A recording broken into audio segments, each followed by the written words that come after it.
പ്രവാസ ലോകത്തു നിന്നുള്ള വാർത്തകളിലേക്ക്. ഇന്ത്യൻ പ്രധാനമന്ത്രി മോദിയെ മികച്ച സുഹൃത്തെന്നും ബുദ്ധിമാനെന്നും വിശേഷിപ്പിച്ച ഡൊണാൾഡ് ട്രംപ്. താരിഫ് വിഷയത്തിൽ ഇരു രാജ്യങ്ങളും തമ്മിലുള്ള ചർച്ചകൾ ഫലം കാണുമെന്നും ട്രംപ്. ബുധനാഴ്ച മുതൽ ഇന്ത്യ ഉൾപ്പെടെയുള്ള രാജ്യങ്ങൾക്കുമേൽ അധിക തീരുവ ചുമത്തുമെന്ന് US അറിയിച്ചിരുന്നു. ഇതിനിടെയാണ് ട്രംപിന്റെ പരാമർശം. മോദി തന്റെ നല്ല സുഹൃത്താണെന്നാണ് ട്രംപ് പറഞ്ഞത്. ലോകത്ത് ഏറ്റവും കൂടുതൽ തീരുവ ചുമത്തുന്ന രാജ്യമാണ് ഇന്ത്യ. എന്നാൽ അധിക തീരുവയിൽ ചർച്ചകൾ നടക്കുന്നുണ്ട്. ഇന്ത്യ തീരുവ കുറയ്ക്കുമെന്ന് തന്നെയാണ് പ്രതീക്ഷയെന്നും ട്രംപ് പറഞ്ഞു. US-ഉമായുള്ള പിരിമുറുക്കങ്ങൾ ലഘൂകരിക്കുന്നതിനും വ്യാപാര ബന്ധം മെച്ചപ്പെടുത്തുന്നതിനുമായി ഫെബ്രുവരി മുതൽ ഇന്ത്യ കാര്യമായ നടപടികൾ കൈക്കൊണ്ടിട്ടുണ്ട്. US-ൽ നിന്നുള്ള ഊർജ്ജ മേഖലയുമായി ബന്ധപ്പെട്ട വ്യാപാരം കഴിഞ്ഞ വർഷത്തെ $15 ബില്യൺ നിന്ന് $25 ബില്യൺ ഉയർത്താനാണ് ഇന്ത്യയുടെ തീരുമാനം. News desk MyFin TV. ഇന്ത്യയും ശ്രീലങ്കയും പ്രതിരോധ സഹകരണ കരാറിൽ ഒപ്പുവയ്ക്കും. പ്രധാനമന്ത്രി മോദിയുടെ ശ്രീലങ്കൻ സന്ദർശന വേളയിലായിരിക്കും ഉഭയകക്ഷി കരാറിൽ ഒപ്പുവയ്ക്കുക. അടുത്തയാഴ്ചയാണ് മോദി ശ്രീലങ്ക സന്ദർശിക്കുന്നത്. കൊളംബോയിൽ സൈനിക സ്വാധീനം വർദ്ധിപ്പിക്കാനുള്ള ചൈനയുടെ നിരന്തരമായ ശ്രമങ്ങൾക്കിടയിലാണ് ഇന്ത്യയുടെ നീക്കം. ഏപ്രിൽ 5-ന് കൊളംബോയിൽ മോദിയും ശ്രീലങ്കൻ പ്രസിഡന്റ് അനുരകുമാര ദിസനായകയും കൂടിക്കാഴ്ച നടത്തും. ശ്രീലങ്കയുടെ കടം പുനഃക്രമീകരിക്കുന്നതുൾപ്പെടെ നിരവധി ഉഭയകക്ഷി കരാറുകളിൽ ഇരുപക്ഷവും ഒപ്പുവെക്കാൻ സാധ്യതയുണ്ട്.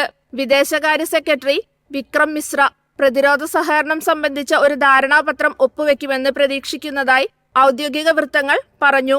ഇത് ഇന്ത്യ ശ്രീലങ്ക പ്രതിരോധത്തിന്റെ ഒരു പ്രധാന മുന്നേറ്റമാകും.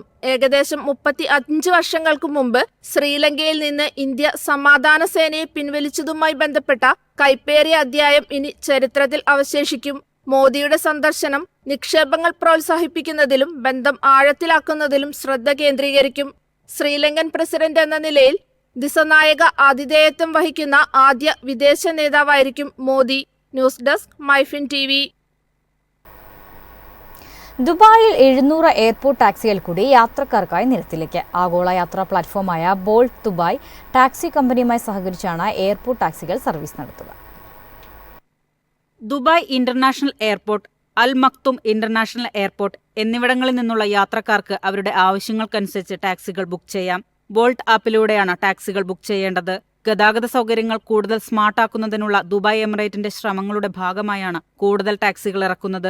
സന്ദർശകർക്കും താമസക്കാർക്കും കൂടുതൽ മെച്ചപ്പെട്ട ഗതാഗത സേവനം ഇതുവഴി ഉറപ്പാക്കാം. യാത്രക്കാർക്ക് മുൻകൂറായി ടാക്സി നിരക്കുകൾ അറിയാൻ കഴിയും. കൂടാതെ ടാക്സി കാത്തുള്ള നീണ്ട നിരകൾ ഒഴിവാക്കാനും അതുവഴി സമയം ലാഭിക്കാനും സാധിക്കും.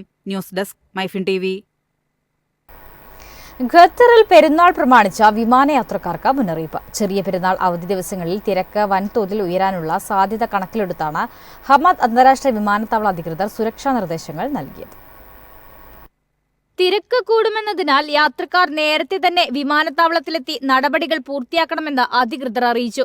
യാത്രക്കാർക്ക് ഓൺലൈൻ ചെക്ക് ഇൻ സേവനം ഉപയോഗപ്പെടുത്താം. വിമാനം പുറപ്പെടുന്നതിന് 3 മണിക്കൂർ മുമ്പെങ്കിലും എയർപോർട്ടിലെത്തണം. ഖത്തർ എയർവേസ് യാത്രക്കാർക്ക് 4 മുതൽ 12 മണിക്കൂർ മുമ്പായി ചെക്ക് ഇൻ ചെയ്യാം. ഏപ്രിൽ 5 വരെ ഈ സൗകര്യം ഉണ്ടായിരിക്കും. നേരത്തെ ചെക്ക് ഇൻ ചെയ്യുന്ന ഖത്തർ എയർവേസ് യാത്രക്കാർക്ക് ഡ്യൂട്ടി ഫ്രീ സ്റ്റോറിൽ 10% ഡിസ്കൗണ്ടും അനുവദിച്ചു. സെൽഫ് സർവീസ് കിയോസ്കുകൾ ഉപയോഗിച്ച് check in, boarding pass print എന്നിവയടക്കമുള്ള നടപടികൾ പൂർത്തിയാക്കും. യാത്ര പുറപ്പെടുന്നതിന് 60 മിനിറ്റ് മുമ്പ് ചെക്ക് ഇൻ അവസാനിക്കും. പുറപ്പെടുന്നതിന് 20 മിനിറ്റ് മുമ്പ് ബോർഡിംഗ് ഗേറ്റുകൾ അടയ്ക്കും. ഹമദ് അന്താരാഷ്ട്ര വിമാനത്താവളത്തിന്റെ മൊബൈൽ ആപ്ലിക്കേഷൻ ഡൗൺലോഡ് ചെയ്താൽ ഫ്ലൈറ്റ് സ്റ്റാറ്റസ്, ബാഗേജ് ക്ലെയിം, ഭക്ഷണം, ഡ്യൂട്ടി ഫ്രീ ഓഫറുകൾ എന്നിവ അറിയാൻ സാധിക്കും. News desk MyFin TV. ദുബായിൽ അനധികൃതമായി പടക്കങ്ങൾ വിൽക്കുന്നവർ കുടുങ്ങും. നിയമലംഘകർക്ക് 1 ലക്ഷം ദിർഹം പിഴയും 1 വർഷം തടവും ശിക്ഷ ലഭിക്കും. അനധികൃതമായി പടക്കങ്ങൾ വിൽക്കുന്നവർക്ക് ദുബായ് പോലീസ് കർശന മുന്നറിയിപ്പ് നൽകിയിട്ടുണ്ട്. പെരുന്നാൾ ആഘോഷവേളകൾ സുരക്ഷിതമാക്കാൻ എല്ലാവരും നിയമങ്ങളും നിയന്ത്രണങ്ങളും പാലിക്കണമെന്നും അധികൃതർ അഭ്യർത്ഥിച്ചു. അനുമതിയില്ലാതെ പടക്കങ്ങൾ ഇറക്കുമതി ചെയ്യാനോ കയറ്റുമതി ചെയ്യാനോ നിർമ്മിക്കാനോ വിൽക്കാനോ പാടില്ല. നിയമലംഘകർക്കെതിരെ കർശന നടപടികൾ സ്വീകരിക്കും. പൊതുസുരക്ഷ ഉറപ്പാക്കുന്നതിന് ബോധവൽക്കരണ ക്യാമ്പയിനുകളും ആരംഭിച്ചിട്ടുണ്ട്. പടക്കങ്ങൾ ഉപയോഗിക്കുന്നതിലെ അപകടങ്ങളെക്കുറിച്ച് രക്ഷിതാക്കൾ കുട്ടികളെ പറഞ്ഞു മനസ്സിലാക്കണമെന്നും പോലീസ് നിർദ്ദേശം നൽകി. സാമൂഹിക മാധ്യമങ്ങളിലൂടെ കുറഞ്ഞ വിലയ്ക്ക് ലഭിക്കുന്ന അനധികൃത പടക്കങ്ങൾ വാങ്ങരുതെന്നും കർശന നിർദ്ദേശമുണ്ട്. News desk MyFin TV. Dubai global വില്ലേജിൽ പെരുന്നാൾ വൻ ആഘോഷം. സന്ദർശകരുടെ മനം കവരാൻ വൈവിധ്യമാർന്ന ഒട്ടേറെ പരിപാടികൾ സംഘടിപ്പിച്ചിട്ടുണ്ട്. ഗ്ലോബൽ വില്ലേജിൽ പെരുന്നാളിന് വെടിക്കെട്ടാണ് ഏറ്റവും വലിയ ആകർഷണം. ഏപ്രിൽ 5 വരെ എല്ലാ ദിവസവും രാത്രി 9-നും പെരുന്നാൾ ദിവസം രാത്രി 10-നും വെടിക്കെട്ടുണ്ടായിരിക്കും. ഏപ്രിൽ 6 വരെ പെരുന്നാൾ പ്രമേയമാക്കിയ പരിപാടികൾ അരങ്ങേറും. ഏപ്രിൽ 6-ന് പ്രധാന സ്റ്റേജിൽ പ്രശസ്ത സിറിയൻ ഗായിക അസാല നസ്രിയുടെ സംഗീത പരിപാടിയാണ് മുഖ്യ ആകർഷണം. പെരുന്നാൾ ഷോപ്പിംഗിനായി 30 പവലിയനുകളും ഒരുങ്ങിയിട്ടുണ്ട്. ലോകത്തിലെ വിവിധ രാജ്യങ്ങളിലെ പരമ്പരാഗത വസ്ത്രം, സുഗന്ധദ്രവ്യങ്ങൾ, ഭക്ഷ്യവിഭവങ്ങൾ എന്നിവയുടെ വിപുലമായ ശേഖരം ഇവിടെയുണ്ട്. ആവേശകരമായ മത്സരങ്ങളിലൂടെ കൈനിറയെ സമ്മാനങ്ങൾ സ്വന്തമാക്കാനും അവസരമുണ്ട്. വൈവിധ്യമാർന്ന ഭക്ഷ്യവിഭവങ്ങളുമായി 250-ലേറെ റെസ്റ്റോറന്റുകളും ഗ്ലോബൽ വില്ലേജിൽ സജീവമാണ്. News desk, MyFin TV.